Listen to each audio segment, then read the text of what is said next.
Ayo,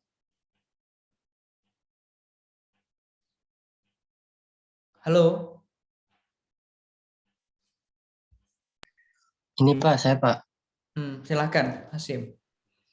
yang saya dapat itu transaksi yang dicatat dalam jurnal khusus itu ada 4 macam. Pertama, jurnal pembelian, jurnal penjualan, jurnal penerimaan kas, dan jurnal pengeluaran kas. Terus dari itu, jurnal pembelian itu eh, yang dilakukan secara kredit. Saat pembelian itu yang dicatatnya itu ada peralatan kantor, jasa, barang diperoleh untuk dijual kembali. Jurnal penjualan itu yang ada pada jurnal penjualan, tanggal transaksi, nama pelanggan, nomor faktur, jumlah penjualan, debit akun piutang, dagang, dan kredit akun penjualan. Terus di jurnal penerimaan kas itu ada tanggal, nama pelanggan, identifikasi penerimaan uang tunai, kolom debit dan kredit untuk mencatat dua sisi setiap masuk. Terus ada jurnal pengeluaran kas itu ada pembayaran kas untuk pembelian tunai, pembayaran kas untuk pembelian kredit, pembayaran kas untuk berbagai biaya seperti sewa iklan, gaji, dan lain-lain. Terus pembayaran kas untuk pembelian aset berwujud dan tidak berwujud. Terus ada pengembalian kas untuk barang yang dikembalikan. Itu sih Pak yang saya dapat. Oke, baik ya. Ada lagi nggak tambahan? Tambahan ya, jangan yang udah disebutin tadi. Tambahan ada, teman-teman? Saya Pak. Ya, silakan Intan.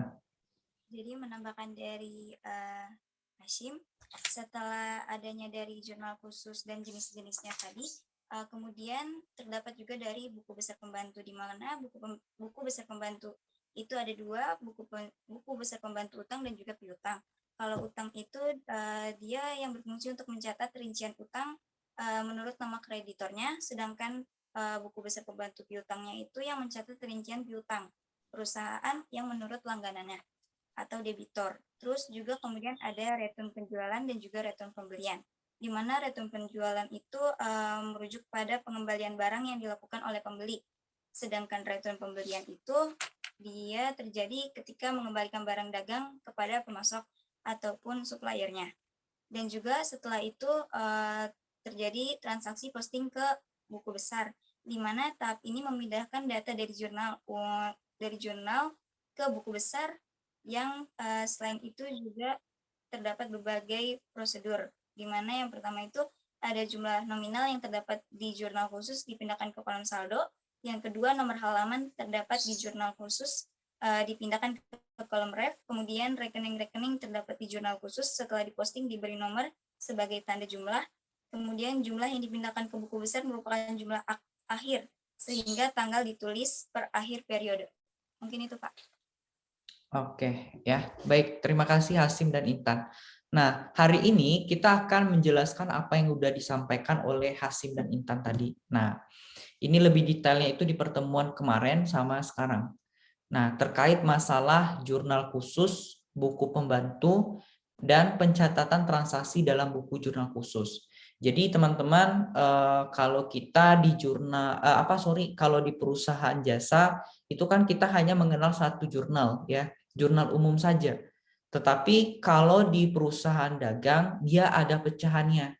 Pecahannya itu ada jurnal khusus, nanti di bawahnya ada jurnal-jurnal, dan juga dia ada temannya lagi. Ada buku pembantu utang, dan ada buku pembantu piutang.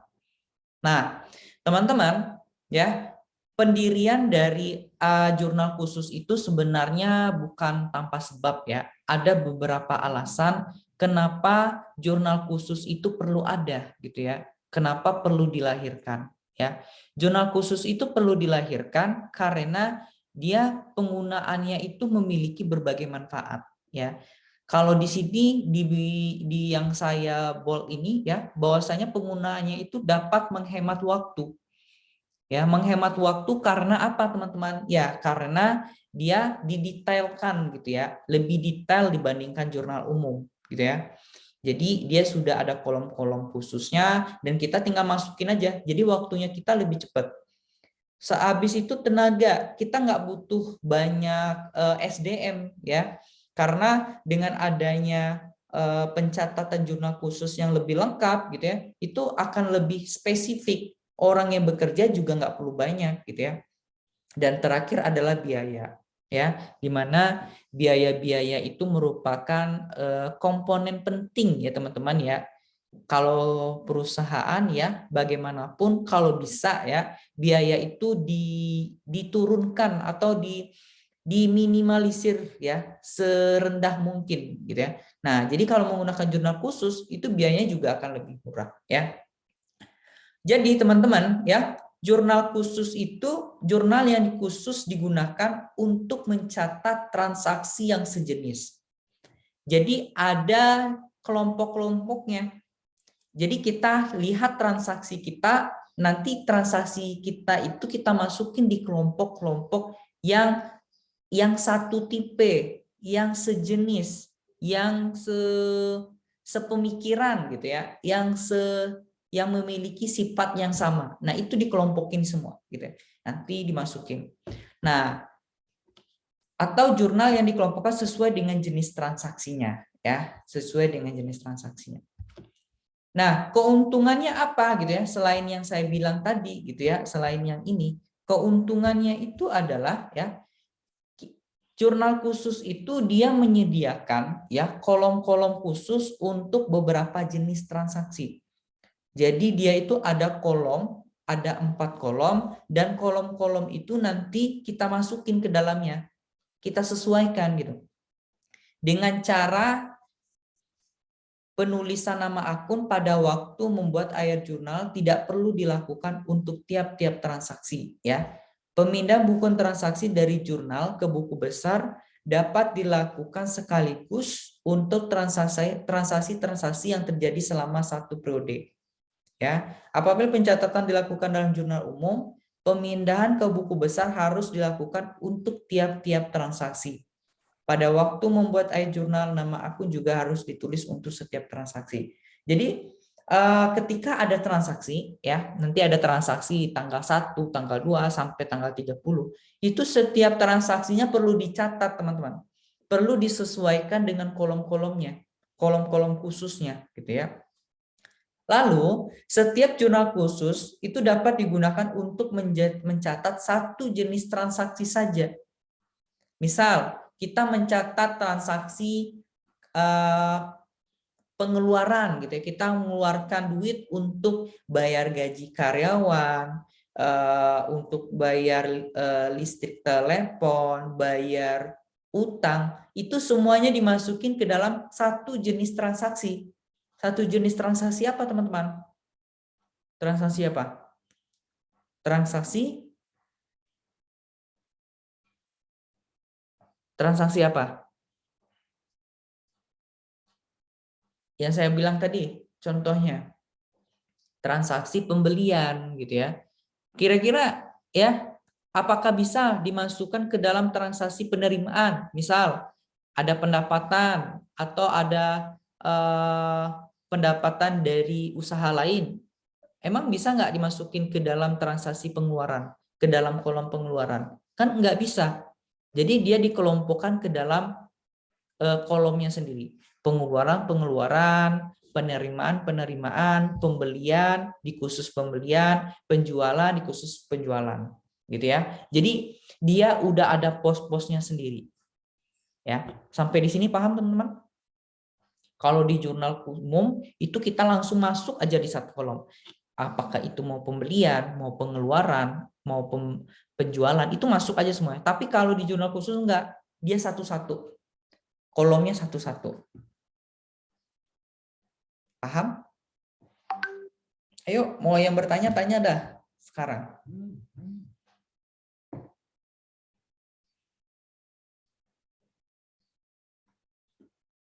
Yuk.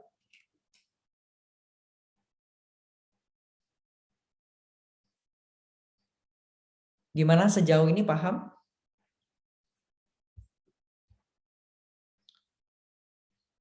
Saya mau nanya nih, oh Dava baru masuk nih. Halo Dava. Iya, Pak. Ya, Dava. Oh, Dava, apa? Jadi jurnal khusus itu apa sih, Dava?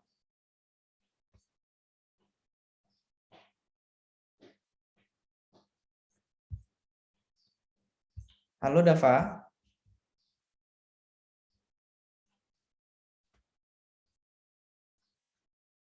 Ini Dava saya lihat cuma dinding doang, orangnya nggak ada ya. Ayo, Dava.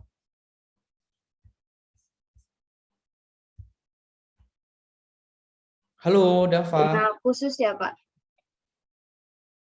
Apa itu jurnal khusus? Setelah saya jelaskan tadi, apa sih jurnal khusus itu?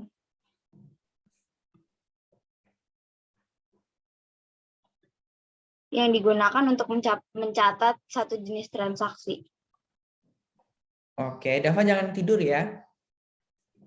Dava boleh makan, boleh cemil-cemilan, boleh minum, tapi lihat ya. Saya nggak larang Dava ya. Oke? Iya, Pak.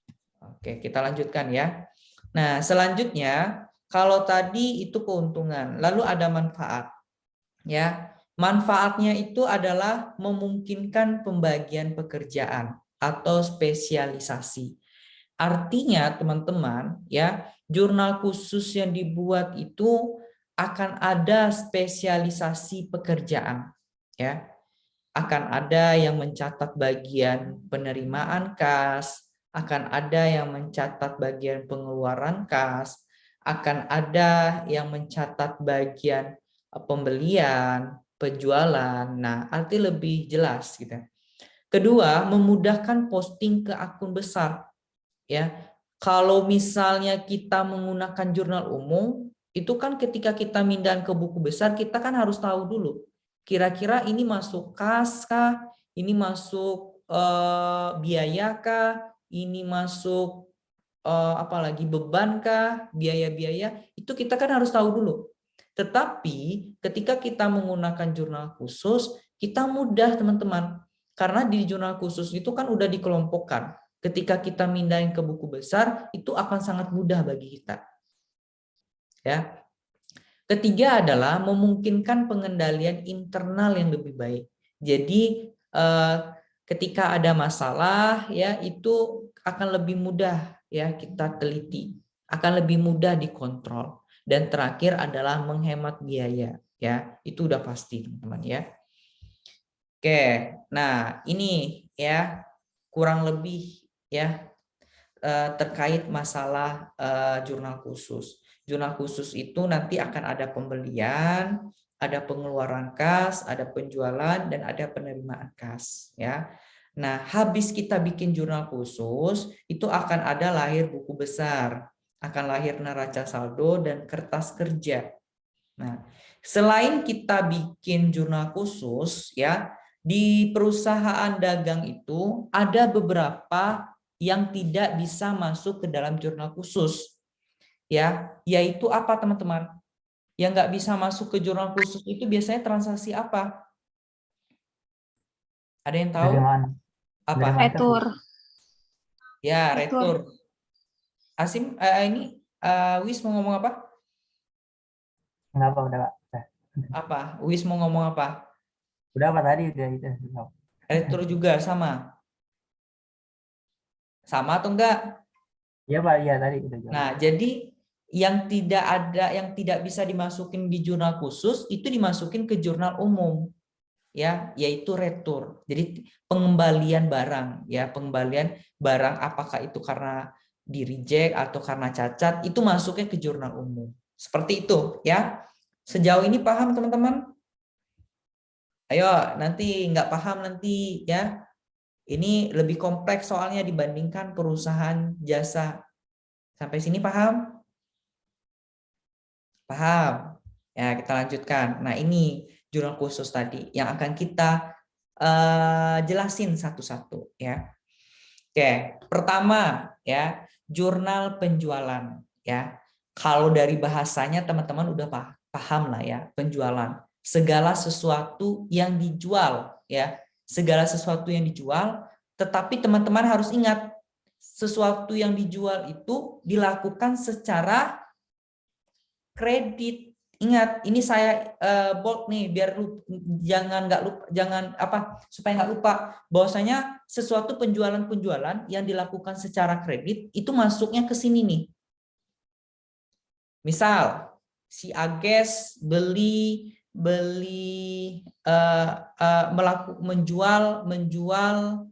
menjual kosmetik gitu ya ke Intan secara kredit 7 juta. Masuknya ke sini nih. Masuknya ke sini. Ya, masuknya ke sini. Nah, ini bentuknya seperti itu. Coba perhatikan baik-baik ya. Nih. Kalian belajar akuntansi itu memang harus paham nih kolom-kolomnya. Untung kita belajar ini doang ya. Kalau anak akuntansi lebih lengkap lagi dia ya, lebih banyak lagi. Ya. Nih kita lihat nih. Tuh. Jangan lupa tuh kolomnya seperti ini. Halo teman-teman, jaringan saya nge-lag. Halo.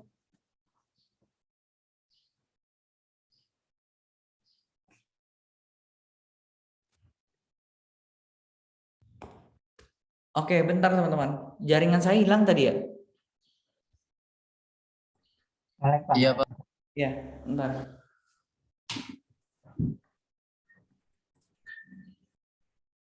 Oke, saya ulang lagi ya.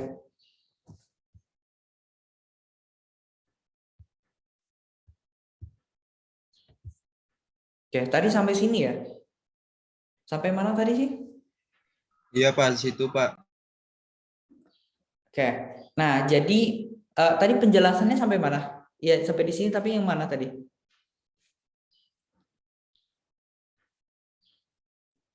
Sampai yang kredit Pak, yang di join. Oke, jadi ya jurnal penjualan itu ya segala sesuatu penjualan yang dilakukan secara kredit itu masuknya ke jurnal penjualan ya. Tadi saya udah ngasih contoh belum ya?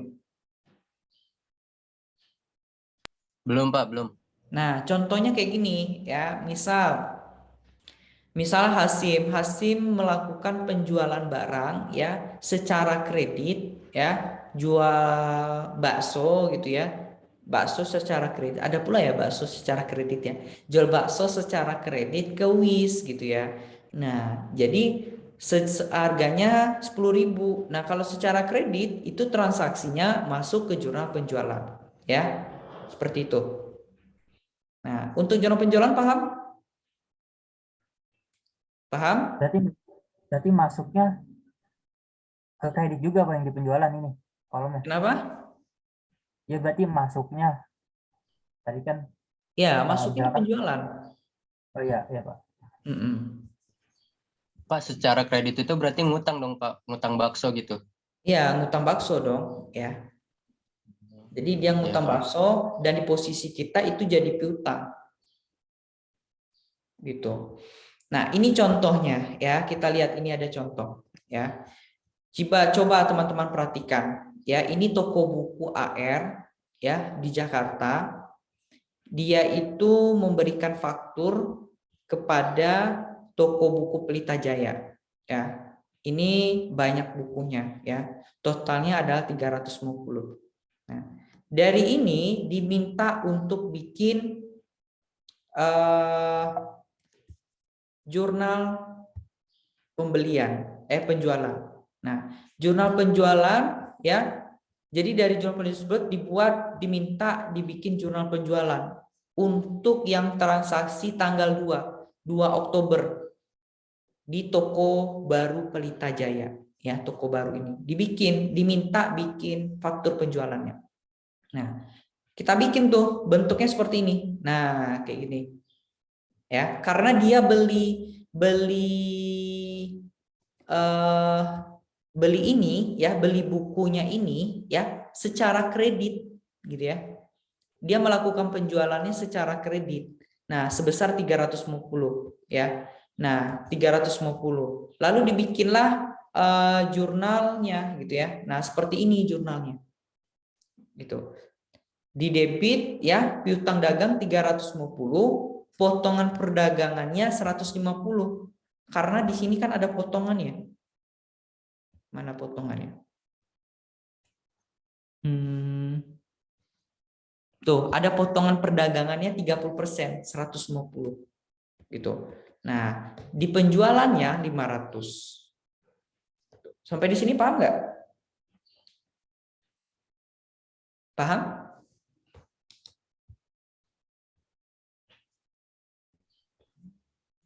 Gimana? Paham nggak?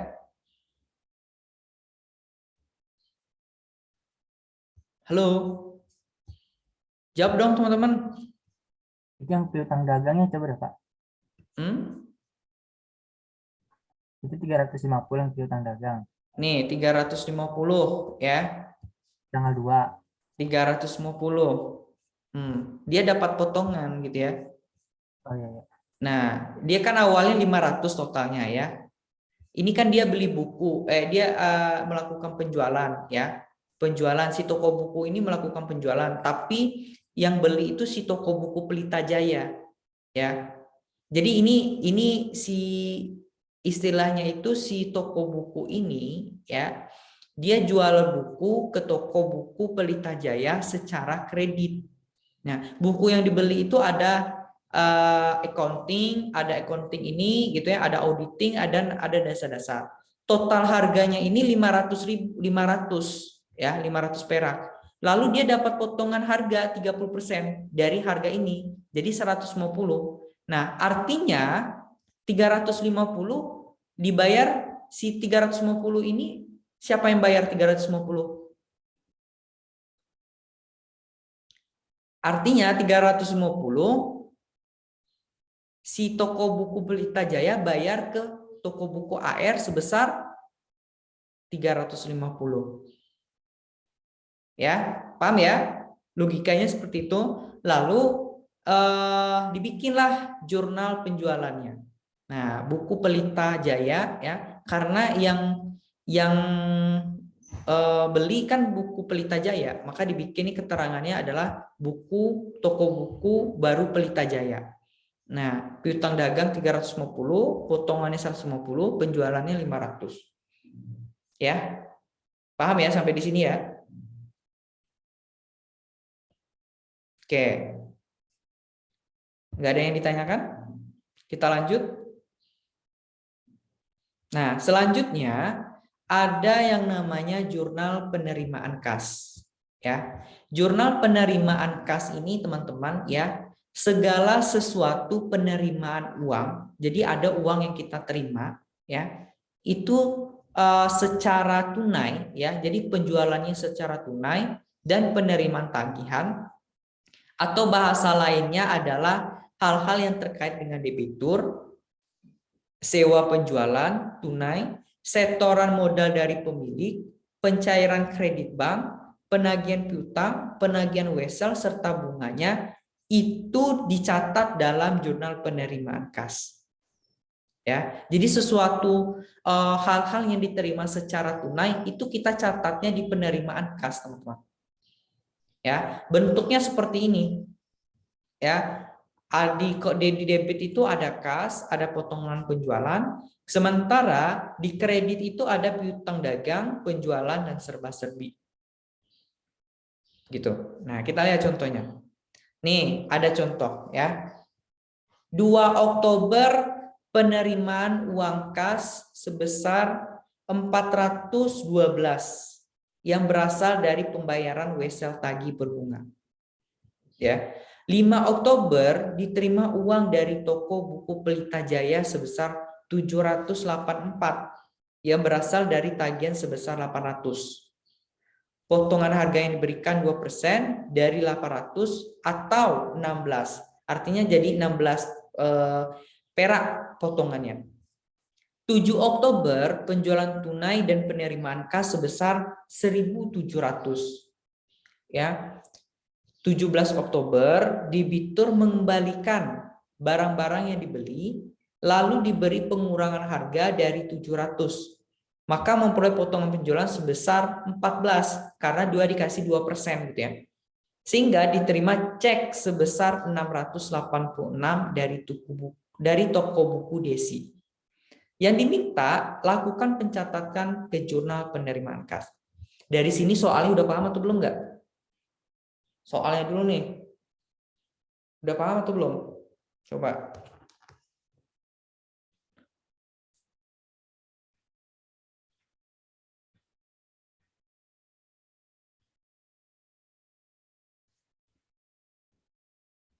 Dari soalnya udah paham atau belum teman-teman?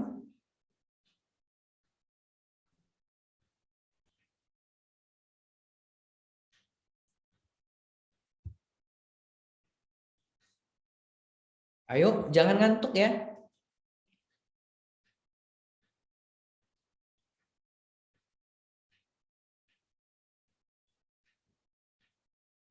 Paham soalnya? Ya Pak, sudah Pak. Paham Agnes? Agnes paham nggak soalnya Agnes?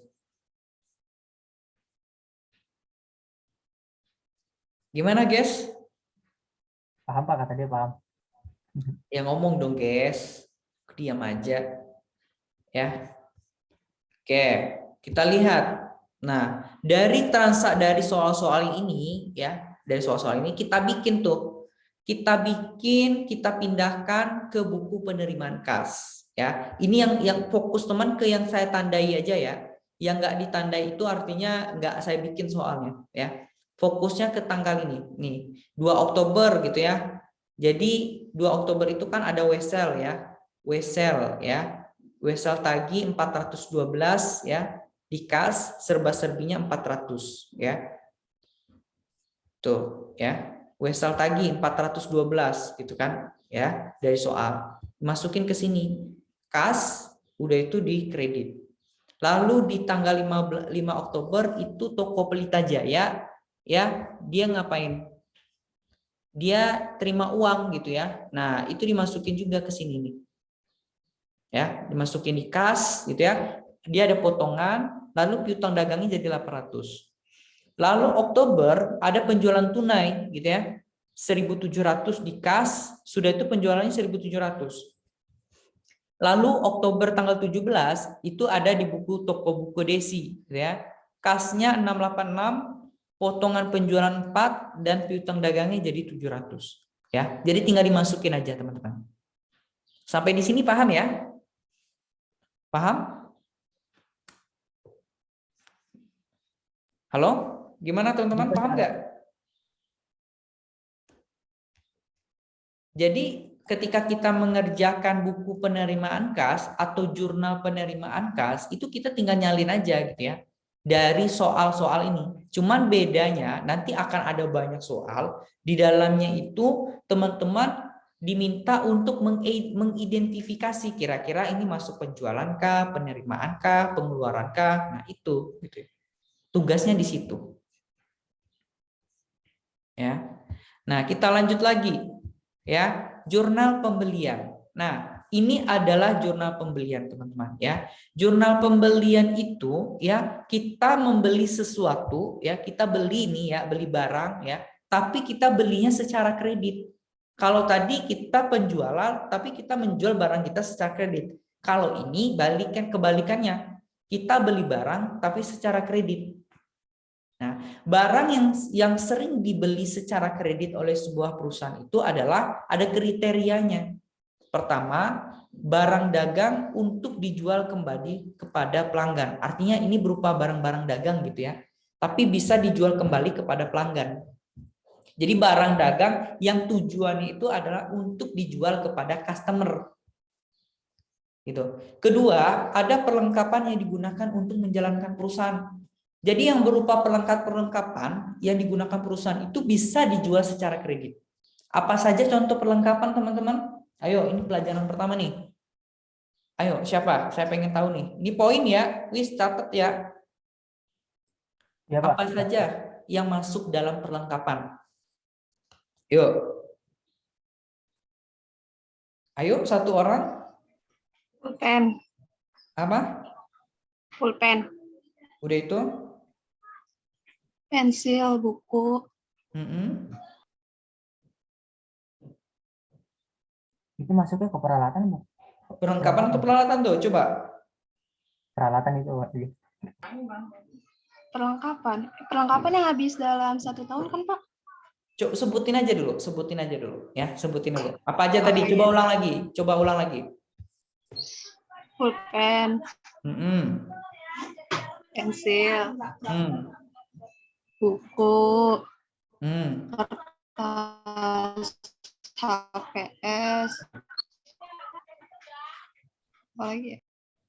Oke, itu menurut Ages. Ada lagi nggak? Menurut siapa?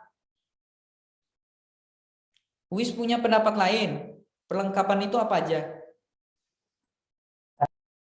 Sebentar. Hah? Teman-teman harus bedakan ya, mana perlengkapan, mana peralatan. Perlengkapan, peralatan itu sesuatu yang berbeda. Ayo, kayaknya Wis punya pendapat lain. Kira-kira menurut Wis perlengkapan itu apa aja sih? Ya, Pak Target pesannya.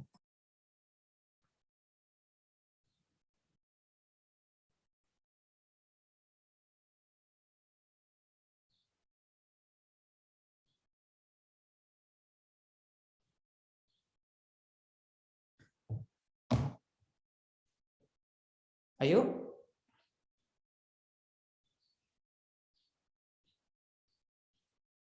Komputer, laptop, meja, kursi itu masuk mana itu?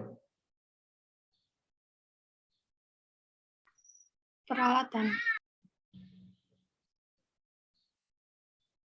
Ayo. Masuk mana, Wis?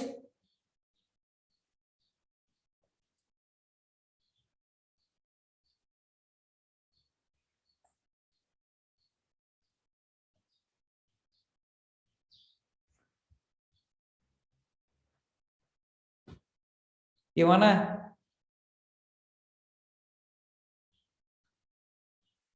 Oke, saya mau nanya dulu nih. Ada yang bisa menjelaskan nggak? Apa sih perbedaan antara peralatan dengan perlengkapan? Ayo, ada yang lain yang bisa menjelaskan apa sih perbedaan antara perlengkapan dengan peralatan? Ayo main googling aja nggak apa-apa. Kita kan nggak ujian. Googling Saya aja. Pak, Ah, peralatan itu mengacu pada perabotan atau peralatan itu di kantor dan juga mesin-mesin kantor, sedangkan perlengkapan ialah barang-barang yang dapat habis jika dipakai berulang-ulang, berbentuk relatif lebih kecil, serta bertujuan melengkapi kebutuhan bisnis. oke, artinya seperti apa ini? Dari yang disampaikan Ages tadi benar atau salah?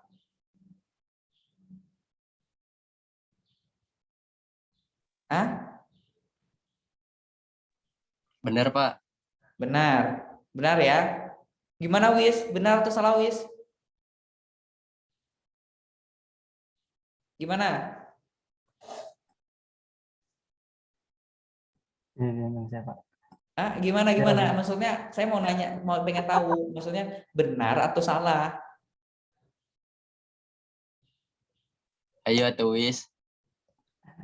Tadi kayaknya pendapatnya berbeda gitu. Jadi saya mau dengar yang menurut Wis apa yang disampaikan Agis itu benar atau salah itu dulu. Mungkin tadi yang udah disampaikan pengertian dari Asim itu kalau dirujuk benar, Pak. Nah, benar. Contoh yang diberikan? Contohnya tadi si Agis bilang ini apa namanya pulpen, terus dan barang-barang yang lainnya, Pak. Nah, itu contohnya benar atau salah? Bisa, Pak. Bisa, Pak. Apa? Ya, Pak, bisa, Pak. Bisa. Masih Oke. yakin tuh. Saya lurusin ya. Apa yang disampaikan Agis itu betul. Jadi perlengkapan itu adalah segala sesuatu ya, barang-barang yang masa pakainya itu nggak bisa didaur ulang lagi dan itu cepat habis, kuantitasnya tuh kecil gitu ya, kayak pulpen itu kan kalau udah habis kan nggak bisa dipakai lagi ya kan, dibuang gitu ya. Kertas kalau digunakan Ya sekadar dipakai, udah tuh nggak pakai lagi kan, nggak bisa pakai lagi. Nah, sudah itu apa lagi? Pokoknya yang kecil-kecil lah, perintilan-perintilan. Nah, itu masuk perlengkapan. Sementara peralatan itu adalah barang yang bisa dipakai berulang kali. Kuantitasnya lebih besar, ya. Kapasitasnya lebih besar dan bisa dipakai berulang-ulang kali. Contoh komputer, laptop, meja, kursi. Nah, itu wis, ya. Nah, nanti kamu bisa membedakan tuh wis, ya. Nah, jadi itu dasar ya, masih dasar. Jadi harus paham yang mana perlengkapan, yang mana itu perlengkapan. Oke, saya mau nanya nih sama si yang belum pernah ngomong siapa ya kira-kira? Wis mau nunjuk siapa Wis kira-kira Wis? Yang belum pernah ngomong Wis. Iya Pak, sebentar Pak, saya lihat. Siapa ya? Cewek apa cowok Pak? Siapa? Cewek apa cowok? Ya bebas sih, mau cowok boleh, cewek boleh, tapi yang belum pernah ngomong, belum pernah saya tunjuk juga. Ini dah Pak.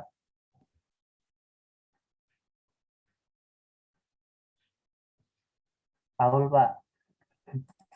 Aul. Oke. Aulia. Aulia. Mana Aulia? Aulia.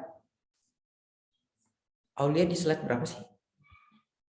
Oh ya, Ya, Pak. paling pojok. Oke. Aulia, coba kamu ulang lagi apa itu perlengkapan dan peralatan. Coba berikan contohnya. Ya, reminder nih untuk teman-temannya biar nggak lupa.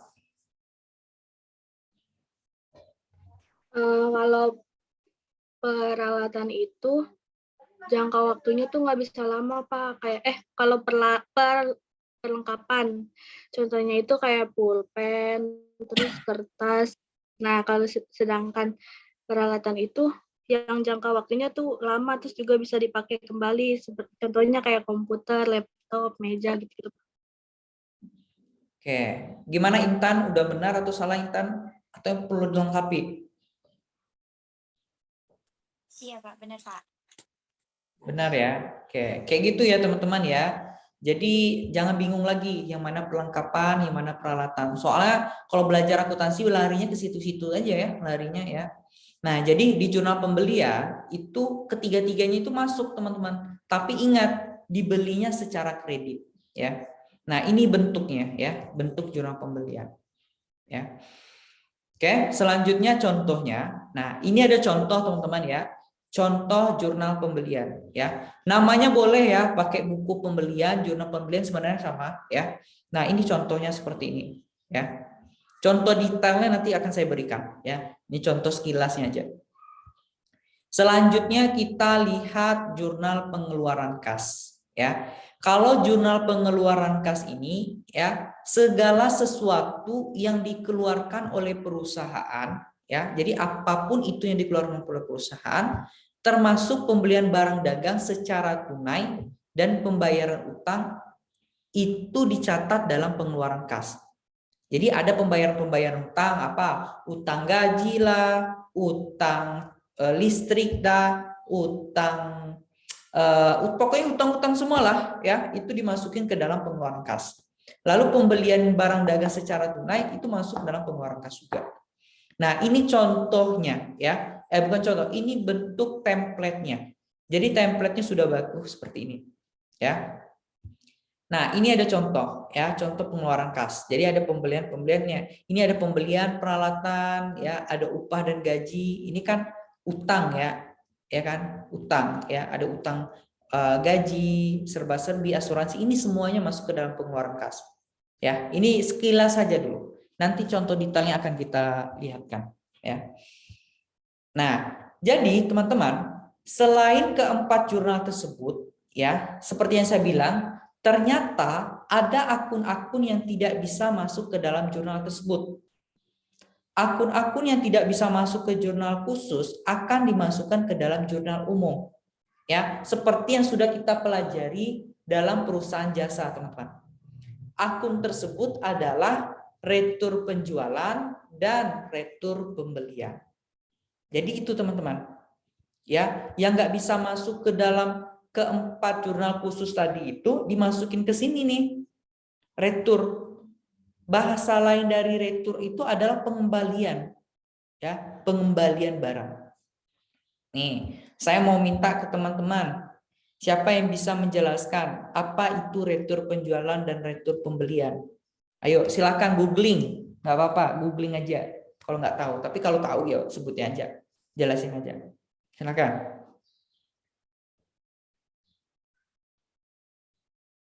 Ayo, siapa?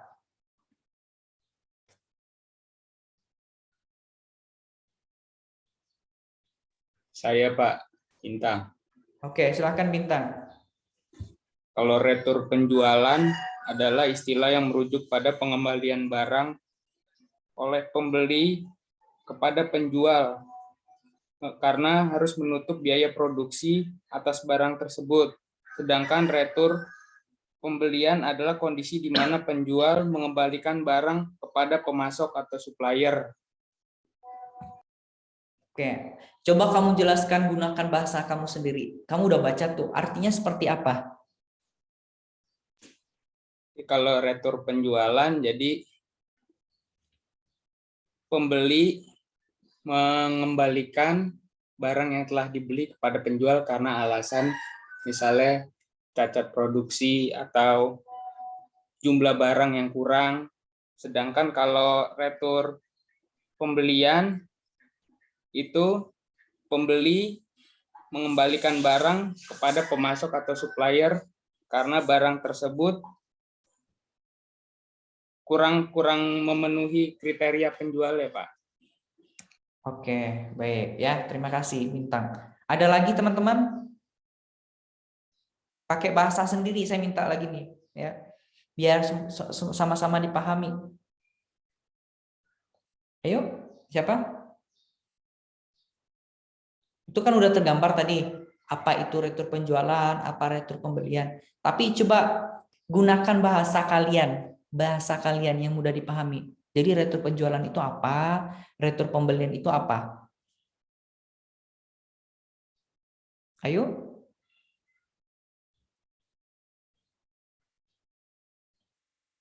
Ini setiap yang kita lakukan itu ada poin ya teman-teman ya. Ada mata-mata kita yang terus mengawasi itu. Wis udah siap mencatat soalnya ya. Iya, Pak. Nah, ayo.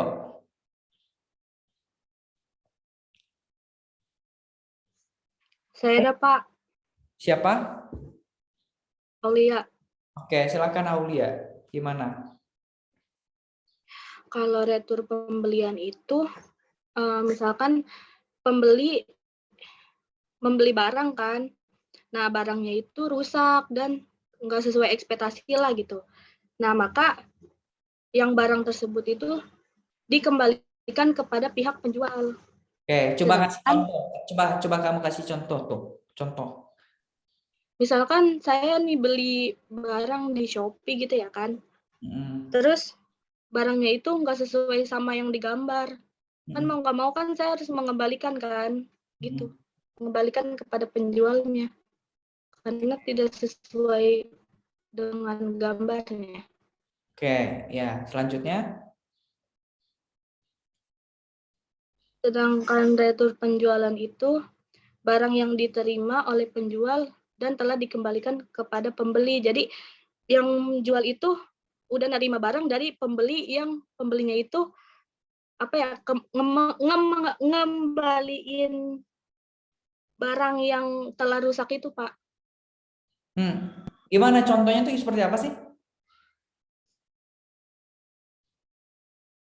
Nah, mungkin kalau menurut saya kan misalkan saya jual barang nih, jual barang, Kamu posisinya fotonya cakep nih, penjual. Kamu saya posisi penjual, iya. Nah kan penjual itu saya ngejual barang nggak sesuai sama nggak sesuai sama gambarnya gitu. Saya naruh di e-commerce gitu kayak barangnya bagus banget nih. Nah, sedangkan yang saya jual itu nggak sesuai sama gambarnya. Jadi kan, nah misalkan ada pembeli itu kan, wah nggak sesuai nih sama gambarnya, barangnya rusak, nggak sesuai ekspektasi. Nah, mau nggak mau kan yang beli itu harus harus ngabalikin ke penjualnya gitu, Pak. Jadi saya sebagai penjual harus menerima kembalian barang dari pembeli gitu. Kamu jualan tapi kamu tahu barang kamu bermasalah. Ngapain kamu jual juga? Ya namanya orang nyari duit, Pak. Oh, jadi kalau misalnya barangnya bermasalah tetap dijual gitu? Nggak apa-apa, nanti biar walaupun kamu udah tahu nih barang saya reject nih, barang saya bermasalah, udah saya jual aja deh gitu. Nanti kalau misalnya dia bermasalah, baru saya selesaikan masalah tersebut gitu. Bukan lebih bukan lebih ada masalah sih, kayak beda sama gambarnya aja gitu, Pak. Oke, mungkin saya lagi berusaha memahami ya. Ada yang bisa ngasih contoh yang kedua ini nggak? Yang yang retur penjualan ini? Retur itu kan retur penjualan tuh. Ada yang ngasih contoh lain nggak? Saya, Pak. Terus, Gimana? ini penjualan apa sama pembelian, Pak? Yang belum lengkap tadi, yang terakhir yang si Aul retur penjualan ya? Ya, Pak, penjualan. Ya, kalau retur pembelian tadi udah jelas. Retur penjualan nih, gimana nih? Retur penjualan ya. Ini misalkan gini, Pak. Misalkan nih, saya beli barang nih di Jakarta. Retur penjualan ya, retur penjualan. Oh, penjualan Pak ya, Pak? Pembelian, retur penjualan. Misalkan nih, Pak, yang penjualnya itu dia ngirim retur penjualan.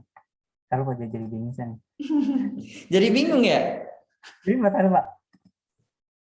Retur penjualan. Coba googling, nggak apa-apa, googling aja kalau nggak ngerti. Saya aja masih googling nih. Jadi ya retur penjualan itu pihak pembeli, Pak. Jadi udah beli barang itu, Pak. Jadi pihak pembeli udah beli barang. Nah, tapi karena barangnya itu sampai nggak sesuai sama yang dibeli, jadi barangnya itu dikembaliin. Jadi retur penjualan gitu, Pak. Ya kayak gitu, Pak. Jadi barang yang udah dibeli karena si pihak pembelinya itu pas ngelihat barang yang nggak sesuai sama yang dia beli, jadi barang yang udah dapat atau barang yang udah dibeli dibalikin, jadi dijual atau maksudnya diretur, dikembaliin, Pak. Benar atau salah tuh teman-teman? Jadi gini ya. Jadi gini ya. Misal saya ini punya perusahaan. Saya punya perusahaan usaha bukan perusahaan gede banget. Usaha yang beroperasi di barang eceran. Barang eceran itu apa aja, teman-teman? Barang eceran itu apa aja? Kayak sembako gitu ya, minyak goreng, sabun cuci, sabun mandi dan sebagainya. Itu kan saya jual, saya punya barang itu.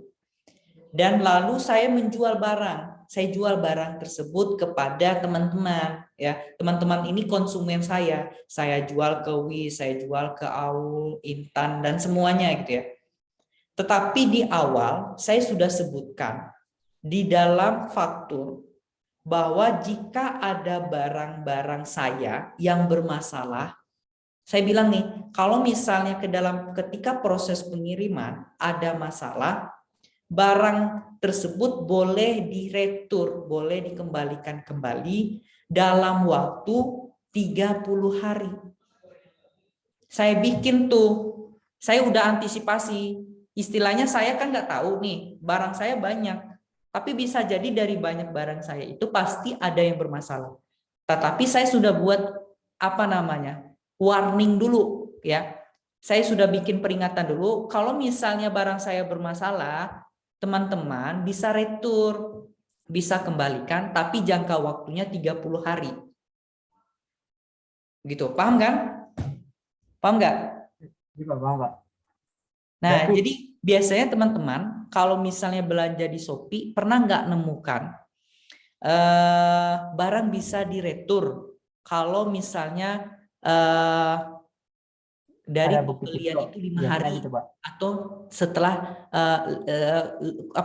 tidak lebih dari 30 hari gitu. Pernah nggak baca gitu? Iya, Pak, ada, Pak. Nah, itu yang disebut dengan retur penjualan. Jadi istilahnya bukan kayak si Aul tadi. Aul udah tahu nih barangnya reject, tapi dia diem-diem aja gitu. Enggak, bukan kayak gitu gitu. Bukan kayak Aul tadi, masa barang udah jelek didiamin gitu ya? Enggak. Kita nggak tahu. Jadi dari sekian barang itu kita mungkin berpikir pasti ada yang jelek, pasti ada yang bagus. Nah, tapi dia udah ngasih tahu dulu. Saya jual barang ini kalau misalnya ada bermasalah, silakan diretur kembali, tapi maksimal 30 hari setelah pembelian. Gitu katanya. Waktunya kalau lebih dari 30 itu nggak dikembalikan, nggak boleh lagi gitu. Sampai di sini paham ya? Paham ya teman-teman ya? Oke, Ya, Pak. kita lanjutkan. Nah, ini retur penjualan ya. Nanti tinggal dibaca aja ya. Intinya sama lah yang saya jelaskan tadi ya. Tuh, ini contoh retur ya. Jadi kalau retur itu ada notanya ya, ada notanya. Nah, ini dibikin, ini contoh ya. Dia ini toko buku AR, tapi toko buku AR ini si AR ini telah mengkredit akun gitu ya. Dia beli buku, tapi dia mau pengen di retur penjualkan. Nah, dibikin seperti ini. Ya, retur penjualan ya pada pengurangan. Ini tinggal diikutin aja. Nah, ini ada retur pembelian. Nah, kayak gini. Oke, ini kita lihat contoh lebih detailnya ya. Kita lihat contoh lebih detailnya. Kita kuliah sampai jam berapa sih, teman-teman? Jam 9. Jam 10, Pak. Oh, jam 10 ya. Oke. Oke, saya pengen kita ngerjain ini ya. Coba satu-satu ya. Coba dibaca dulu lalu langsung dijawab ya. Kita mulai dari paling belakang ya. Yang paling belakang dari saya ya. Yang paling belakang dari saya. Yang paling belakang dari saya itu di Zoom. Oh, nggak usah di Zoom deh. Kita lihat dari ini aja deh. Di list saya, ya di paling bawah itu ada Wis ya, Wis dulu. Oke, Wis, coba kamu baca yang nomor 1 yang selama sampai tanggal 2 Januari. Coba baca, langsung dijawab gitu ya. Ya, Pak. Coba baca.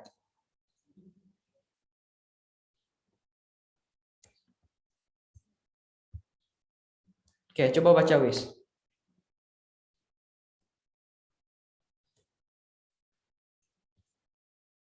Ini tabelnya dibacanya, Pak. Mana? Kenapa? Enggak. Ini dibacanya dikerasin apa baca dalam hati saya? Bukan kamu baca dalam hati, kamu bacain bersuara dong. Oh, bersuara ya. Selama bulan Januari, PD Tommy terjadi transaksi sebagai berikut. Tanggal 2 Januari dibeli barang dagangan dari PT Indofood sebesar 10 juta dengan nomor faktur 120 dengan syarat 3/15 10/30. Oke, masuk jurnal apa sih, Vis? Pembelian, Pak. Jurnal pembelian. Coba baca dulu. Pak. Dibeli barang dagang ya dengan nomor faktur.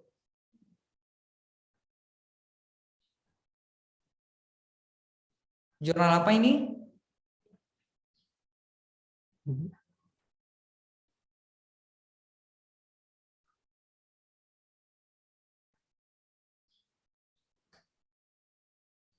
Jurnal khusus bukan, Pak?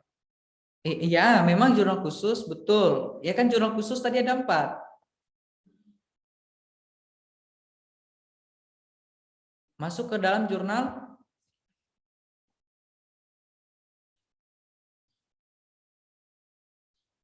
Pembelian, Pak. jurnal pembelian. Kita lihat ya. Nih, jurnal pembelian ya. Disampaikan WIS jurnal pembelian. Nah, tanggal 2 Januari PT Indofood ya, dia karena ada fakturnya. Jadi sebesar 10 juta, 10 juta. Oke, selanjutnya tanggal 3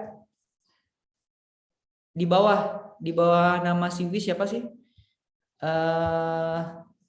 Tasya Maharani. Tasya Maharani. Iya, Pak. Oke, coba. Yang 3 dibeli itu ya. Mm-mm.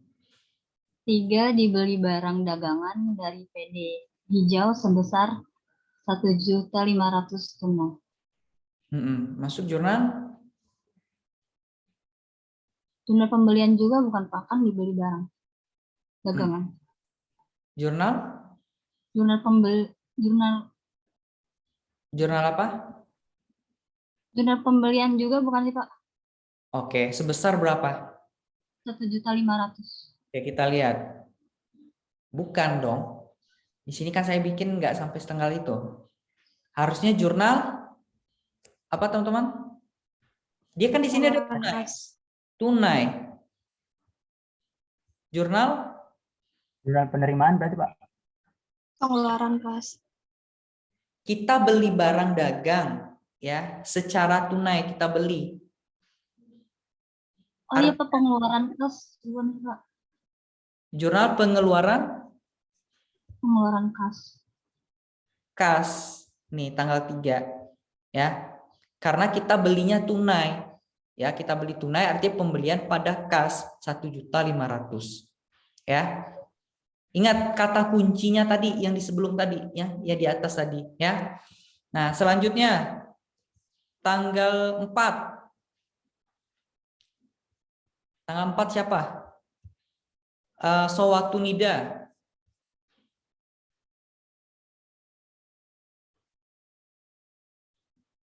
Sowatunida. Halo. Mana nih Sowatunida nih?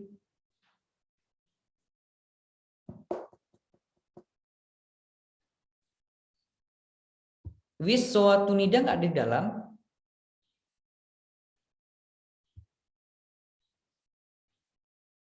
Halo. Iya, Pak, habis dari kamar mandi. Nah, coba kamu baca yang nomor 4, tanggal 4. Tanggal 4 ya?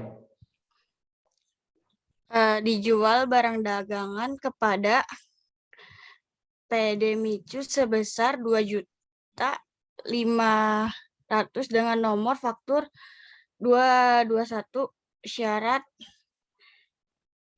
2/10 N30. Masuk jurnal apa?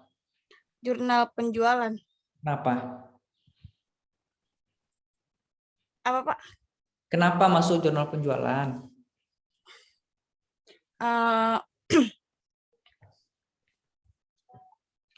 Karena dia ngejual barang.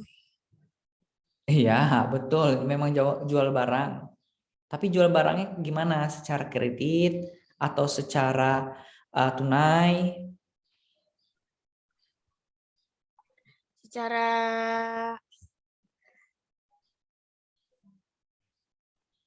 Secara tunai, Pak.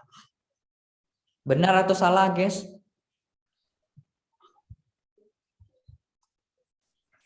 Salah, Pak. Kenapa? Berapa sih, Pak? Tanggal berapa, Pak? Nomor 4. Oh, itu berarti ada syaratnya kredit ya, Pak? Jadi gimana? Jadi tanggal 4 itu. Kalau ada faktur gitu ya, itu kredit. Ingat, kalau ada faktur itu kredit. Artinya masuk ke jurnal apa? Sowatunida tanggal 4. Penjualan, Pak. Benar atau salah? Kita lihat tanggal 4 ya. Tanggal 4 ya, penjualan ya sebesar 2.500.000 ya. Seperti ini ya. Oke, selanjutnya tanggal 5 itu siapa, teman-teman? Tanggal 5 itu Salman Romizul. Ya, Pak. Oke, coba. Diterima pengembalian barang dagangan dari PD Micu sebesar 500.000 karena barang tidak sesuai dengan pesanan. Oke. Itu masuknya retur bukan? Ya, nggak tahu saya. Saya mau nanya juga nih. Masuk mana? Masuk jurnal apa? Jurnal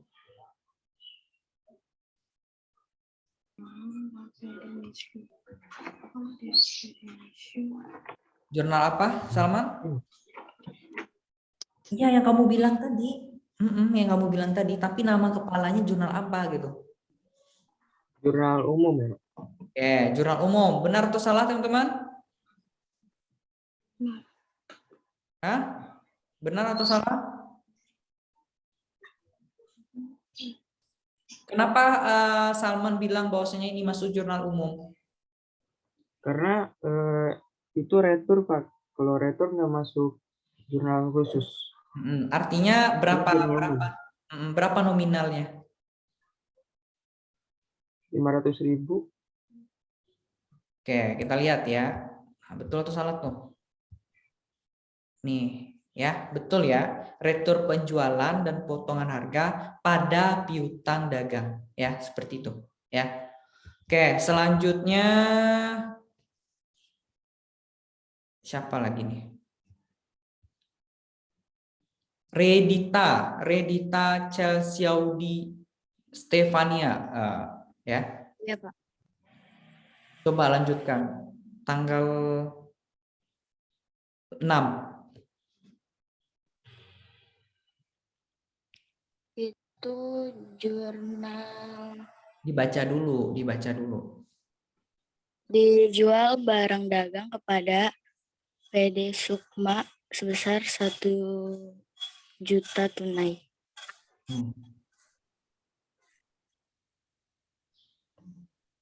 Jurnal penerimaan kas bukan, Pak? Jurnal penerimaan Kas. Benar atau salah, teman-teman? Benar atau salah? Alasannya kenapa, Redita? Karena tunai. Oke, kita lihat ya, tanggal 6. Oke, betul ya, jurnal penerimaan kas karena dia dilakukan penjualan tunai sebesar 1 juta. Jadi kas bertambah 1 juta pada kreditnya 1 juta ya. Oke, selanjutnya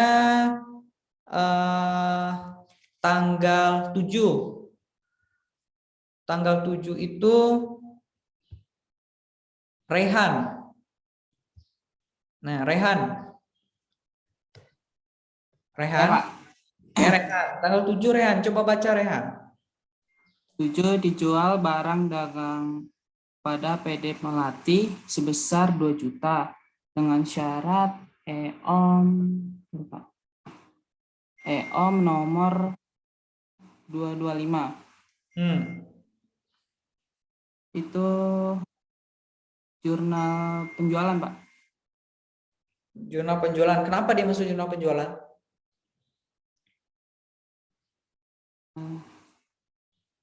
Itu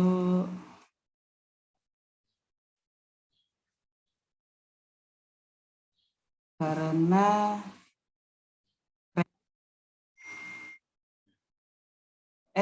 ada fakturnya,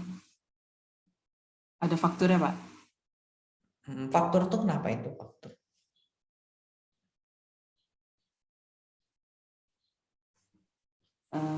Kenapa? Karena bayar kredit, Pak. Oke, syarat EOM itu apa sih? Kan kita udah belajar tuh, EOM itu apa sih, Rehan?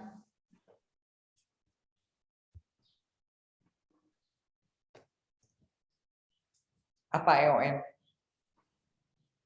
OM gitu ya? Lupa, Pak. Ayo, apa coba? Apa syarat EOM?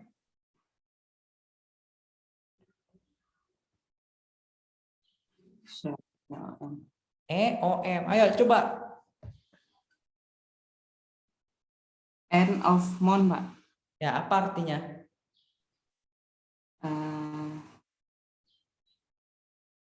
End of month.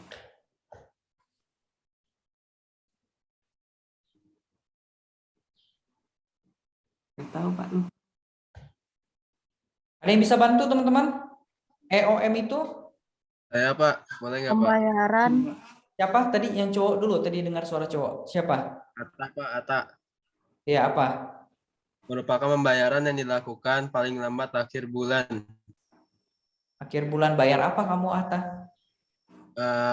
Pembayaran kayak utang gitu Pak. Kayak yang di sini contohnya dijual barang kepada PD nanti sebesar 2 juta dengan syarat TOM. Jadi nanti bayar 2 jutanya itu paling lambat tuh di akhir bulan Pak. Sebesar berapa? Besar 2 juta. Oke. Nah, Raihan jadi masuk jurnal apa, Raihan?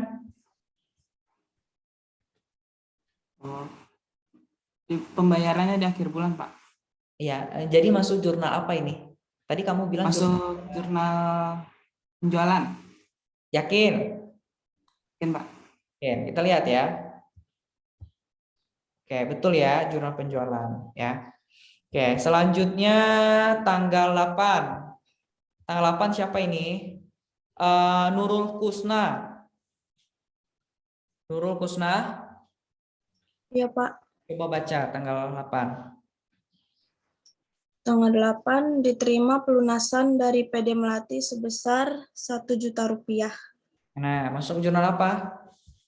Masuknya ke jurnal penerimaan kas, Pak. Kenapa penerimaan kas? Karena diterima dari pelunasan 1 juta rupiahnya itu tunai. Nah, kita lihat ya, jurnal penerimaan kas.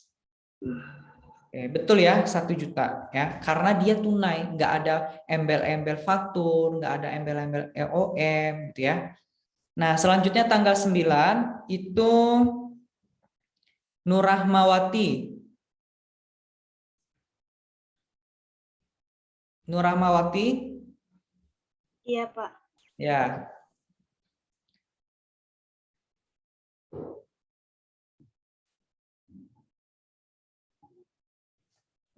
Ayo, tanggal 9 Nurahmawati. Yang tanggal 9 ya, Pak?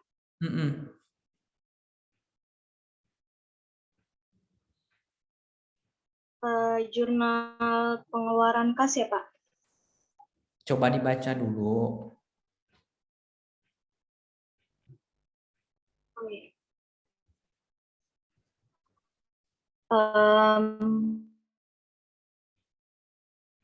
Bulan ini sebesar 200.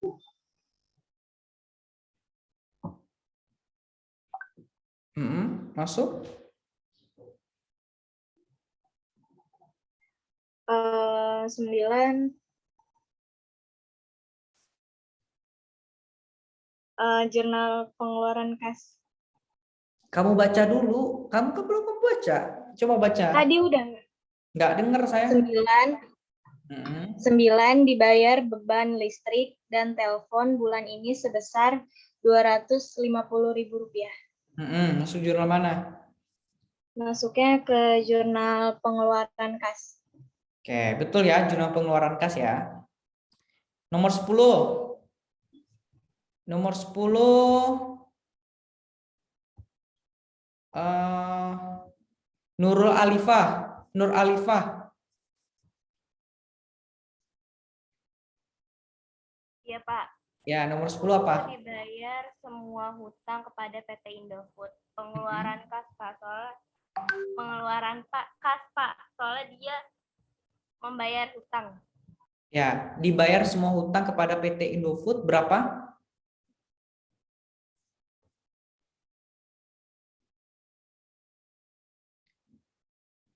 Berapa Nur Alifah? Sebentar, Pak.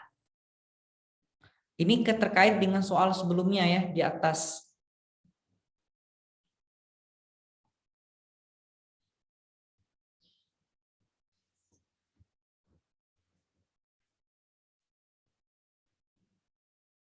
Juta, Pak.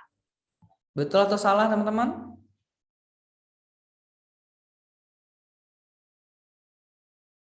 Betul atau salah?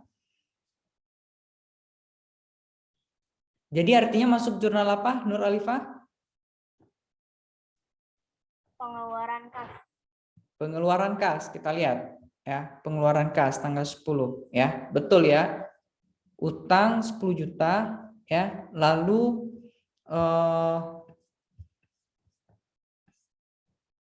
kasnya 9.700.000 dan ada potongannya 300 ya.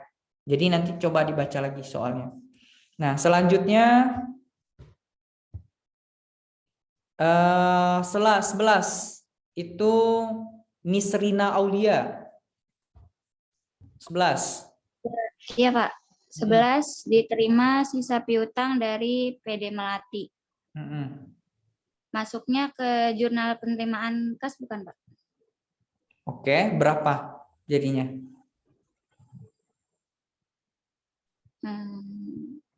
Sebesar 1 juta. Berapa? Bukan Pak, 1 juta. Kita lihat ya. Tadi jurnal penerimaan kas kata kamu ya. Ada enggak? Iya. Sebesar 1 juta ya, betul ya. Oke, selanjutnya Naila Putri Inayah. Naila Putri Inayah. Iya, Pak. Tanggal 12. Tanggal 12 diterima pendapatan bunga dari Bank ABC sebesar 150.000. Itu masuknya ke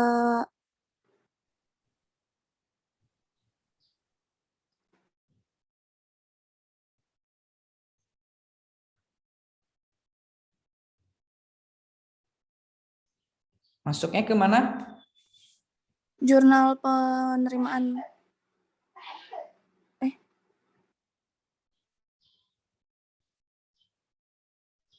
Jurnal pengeluaran kas, Pak. Pengeluaran kas? Iya. Betul atau salah, teman-teman? Diterima pendapatan bunga dari bank ABC. Kalau si Naila katanya masuk jurnal apa tadi kamu bilang? Pengeluaran kas. Pengeluaran kas. Benar atau salah, teman-teman? Salah. Harusnya Salah. apa? Salah. Penerimaan kas. Kenapa dia penerimaan kas? Karena menerima pendapatan bunga dari Bank ABC sebesar 150.000. Karena kata kuncinya itu ada bunganya ini. Kan tadi udah saya jelaskan, ya. Tuh, kan pendapatan bunga. Pendapatan bunga itu harusnya masuk kepada penerimaan kas, ya. Naila, kamu bilangnya tadi pengeluaran. Emang pengeluarannya di mana, Naila? Kan kita nerima bunga, Naila. Ya enggak? Kamu ngeluarnya dari mana? Ini kan pendapatan bunga. Kamu nerima bunga gitu. Menerima pendapatan bunganya, bukan kamu bayar bunga gitu. Paham ya? Iya, Pak. Oke, selanjutnya Kamila Faradila. Oke, Iya, Kamila Pak. Faradila nomor 13. Dijual barang dagangan kepada PD Bara sebesar 2.500.000 dengan syarat 2/10 N/30 nomor faktur 229. Jurnal penjualan, Pak. Kenapa? Karena dijual barangnya secara kredit. Oke, nah saya pengen tahu nih syarat 2/10 N/30 itu apa sih? Coba kamu jelasin. Kalau 2/10 itu misalkan kalau kita bayarnya sebelum tanggal 10, itu dapat potongannya 2%. Terus kalau N/30 syarat pembayarannya sebelum tanggal 30 gitu, Pak. Kira-kira tanggal 3/28 dapat diskon 2% nggak? Enggak, Kenapa? karena dia udah lewat dari tanggal 10. Oke, betul ya teman-teman ya. Nah, selanjutnya tanggal 14 itu tadi siapa sih? Kamila ya? Intan. Intan nomor tanggal 14.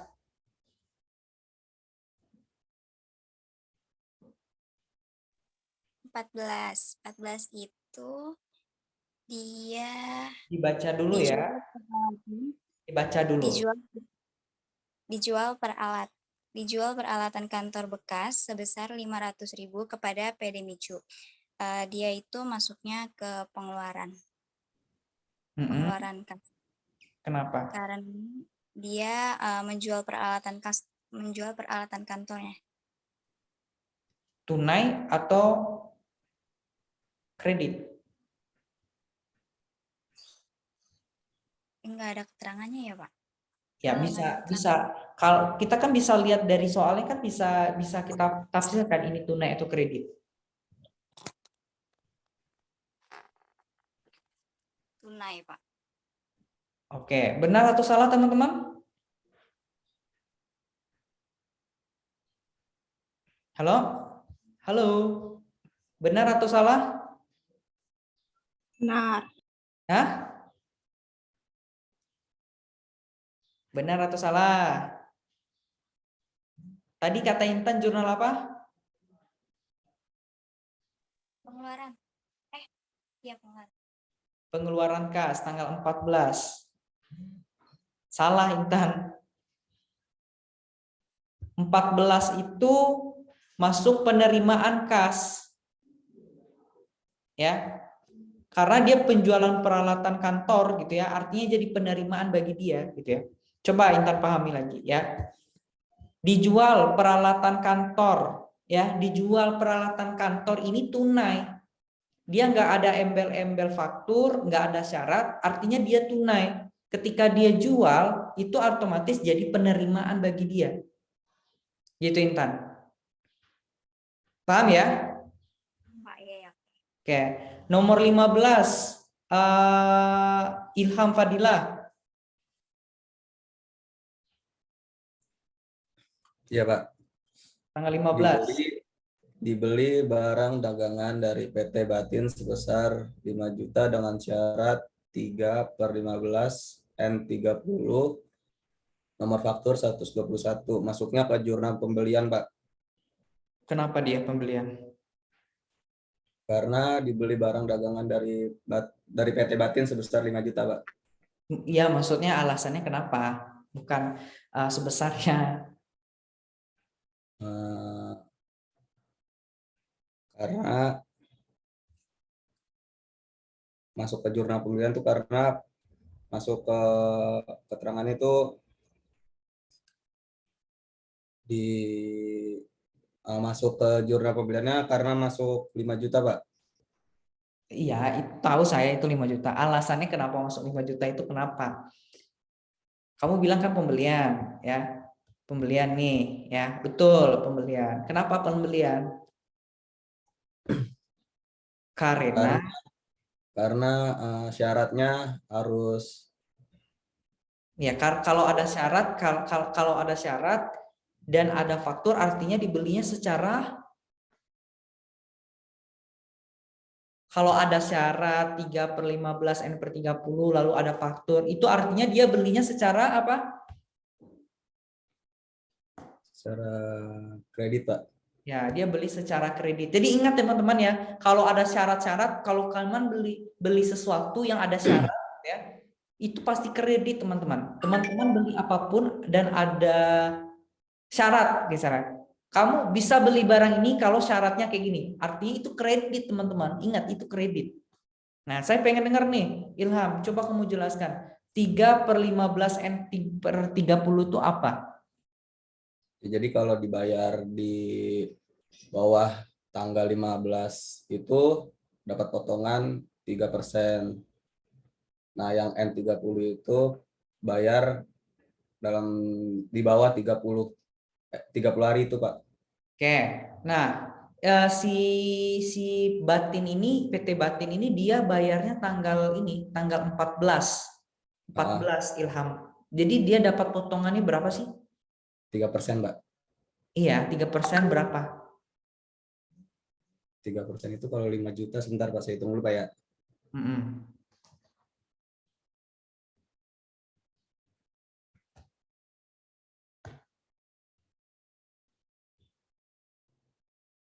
Rp150.000 Pak. Oke, 150. Betul tuh? Betul nggak tuh? Iya Pak. Oke. Betul dong Pak.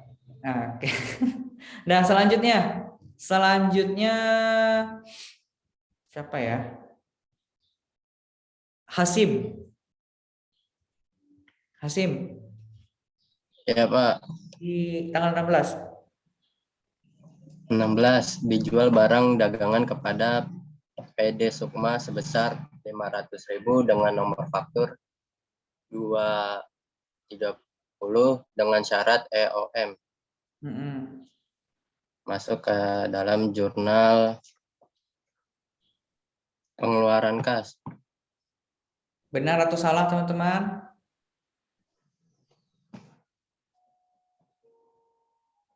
Benar atau salah?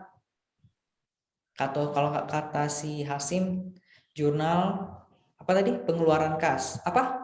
Ya, pengeluaran kas ya. Tanggal berapa sih? 16.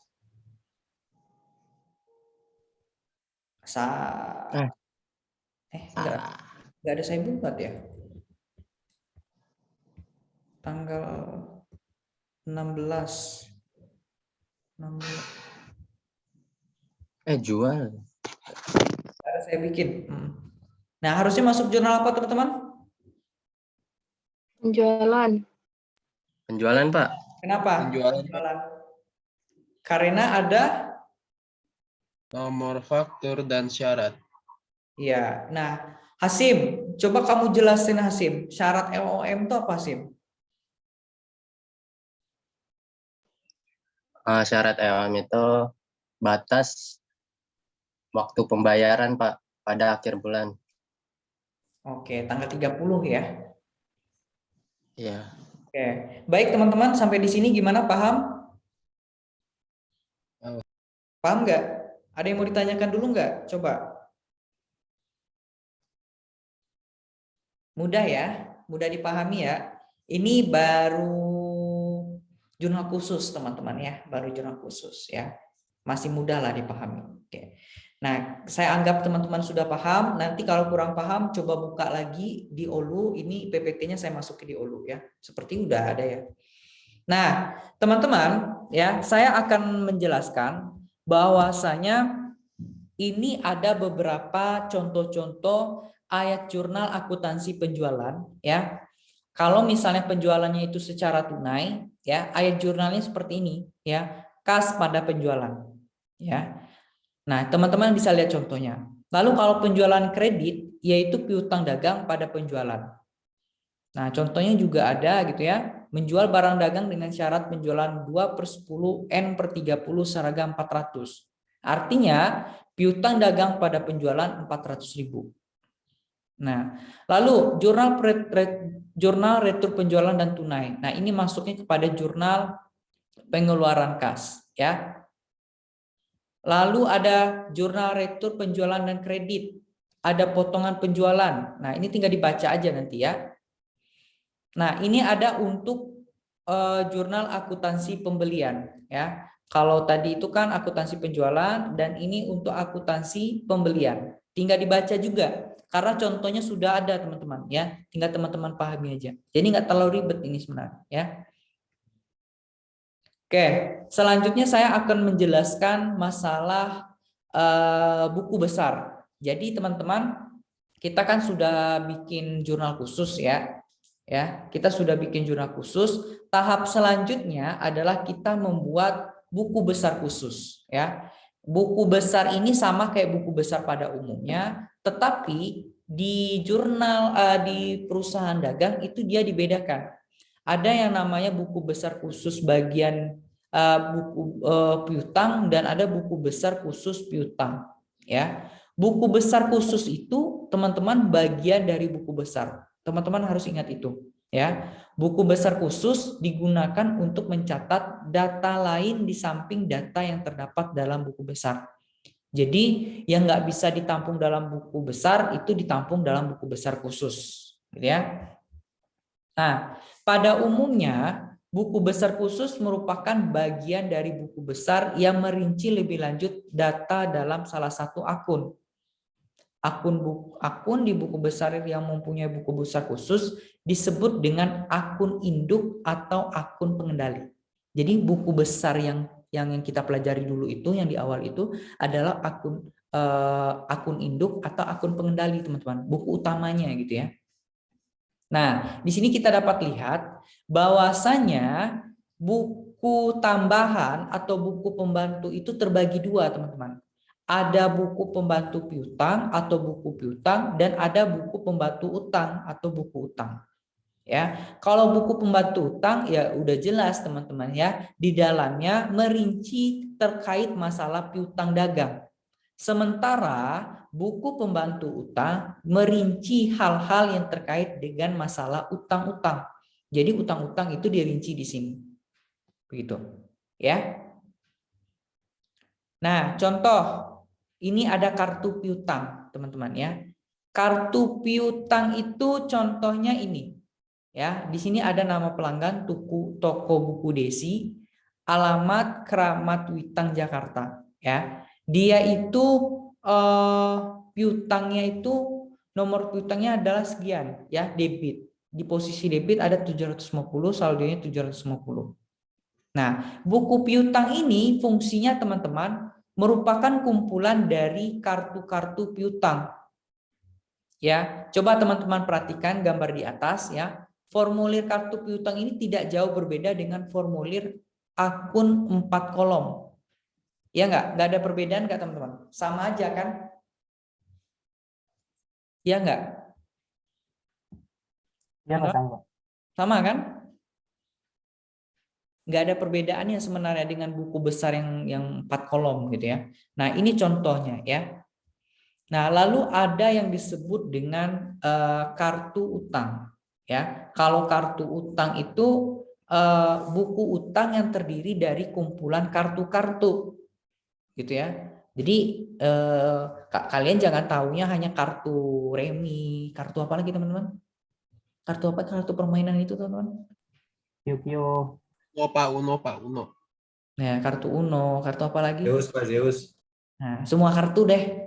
Nah, ternyata di akuntansi juga ada kartu, teman-teman ya. Kalian jangan mikir kartu itu hanya untuk permainan. Nah, di sini juga ada kartu dia. Utang itu juga ada kartu ternyata, teman-teman. Ya, utang juga ada kartu. Piutang juga ada kartu. Jadi teman-teman jangan anggap kartu itu hanya permainan, ya. Ini contohnya ya. Jadi tiap satu kartu ini digunakan untuk mencatat penambahan atau pengurangan utang kepada salah satu pemasok. Jadi kalau misalnya teman-teman berhutang ya, itu kartu ini dikeluarin nih. Ya. Kartu ini dikeluarin. Nah, selanjutnya adalah langkah-langkah bagaimana kita memposting ya jurnal khusus ke buku besar utama. Jadi tadi kan kita udah belajar tuh jurnal khusus. Lalu kita pindahkan ke buku besar utama. Caranya seperti apa gitu ya? Caranya seperti apa? Nah, caranya ini. Coba ada yang mau bantu saya membacakan? Coba bacakan. Ayo, yang mau membantu saya membacakan? Saya, Pak. Siapa? Aulia. Ya, coba bacakan. Yang A, jumlahkanlah jurnal khusus kemudian ditutup dengan memberi garis ganda pada jumlah. Yang B, buatlah rekapitulasi jurnal khusus dengan cara mengumpulkan akun yang didebit atau akun yang dikredit. Yang C, siapkanlah belangko dari akun-akun yang digunakan yang berhubungan dengan jurnal khusus. Yang D, pindahkanlah angka-angka yang ada pada akun rekapitulasi ke akun-akun yang bersangkutan.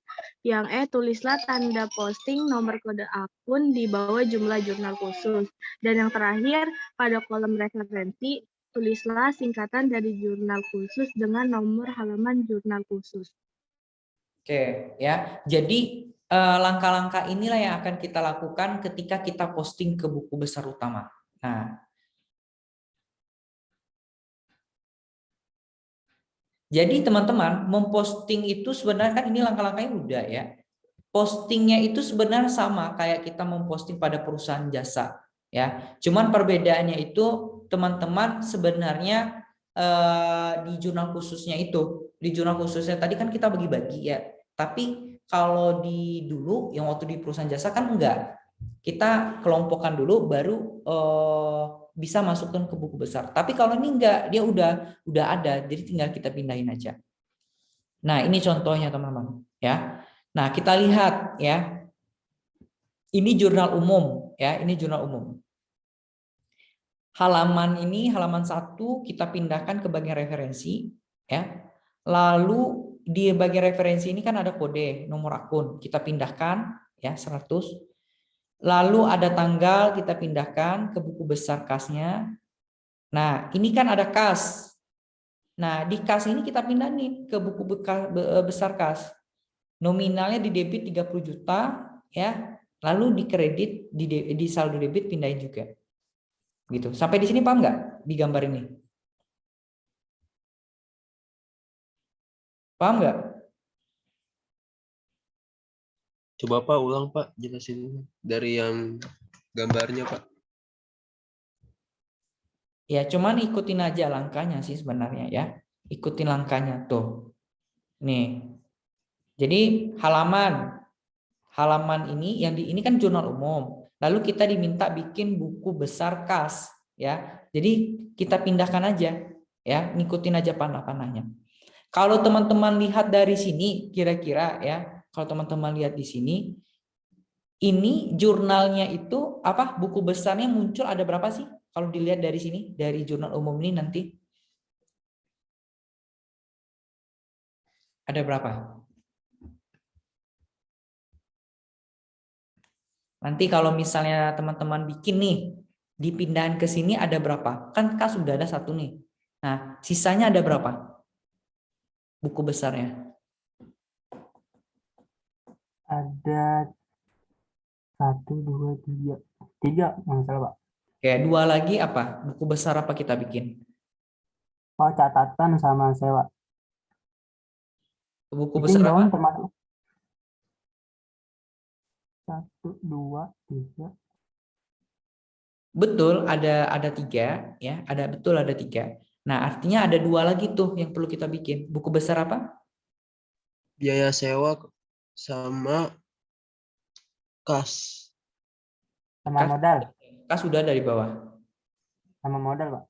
Sama modal ya. Jadi kas, jadi yang akunnya itu, yang buku besar yang kita perlu bikin itu ada kas, ada modal, dan ada biaya sewa. Kas kan udah dibikin nih ya. Nanti tinggal bikin modal dan kas. Kalau catatan sektoral modal dan catatan pembayaran biaya sewa bengkel ini kan keterangannya aja ini. Sebenarnya kan nggak perlu juga dibikin ini ya. Ini untuk mempermudah saja.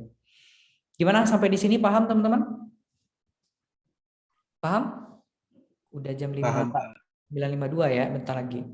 Nah, teman-teman, supaya teman-teman lebih jelas, nanti silakan ditonton masing-masing aja ya video ini, video di YouTube ini, linknya. Dan ini PPT sudah saya upload di Olu. Udah saya upload ke belum ya?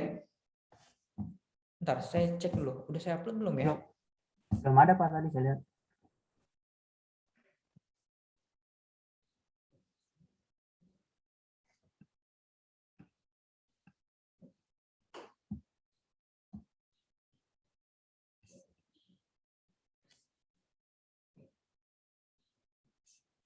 Udah belum ya?